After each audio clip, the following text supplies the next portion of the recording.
Here's how classic record deals work in 2025. You sign your deal, you're going to get paid in advance. This is not a loan, this is an advance on future royalties, aka the royalties the label thinks they would pay you out anyway based on how much they think the record is going to make. Especially at the lower levels, this is not going to be enough money to live on or something. It's what you're going to end up paying to fund recording and producing the album, getting music videos done, the album art, all that stuff. The label might also give you tour support, but that's generally tied to how successful you are.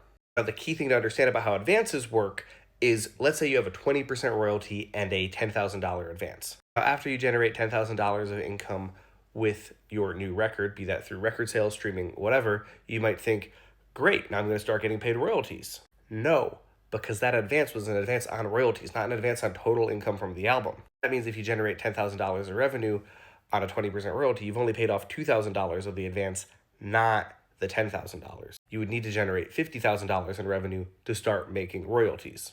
And of course, if you take that tour support, you're deeper in the hole.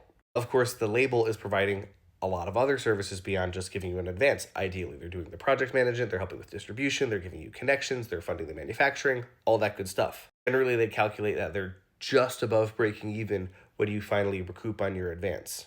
Something a lot of artists don't understand is that most labels are actually making their money on the back catalog rather than on new releases.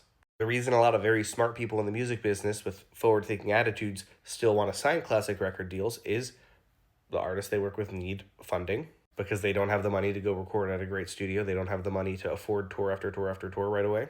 Because having that strong back end team opens a lot of doors for you. It makes things run a lot more efficiently. I'm not saying you have to do this, but there's a reason that the majority of your favorite artists are signed to a record deal that looks something like this. The key, of course, is just having a record label who's genuinely very good to work with. Follow for more, DM for private consultation.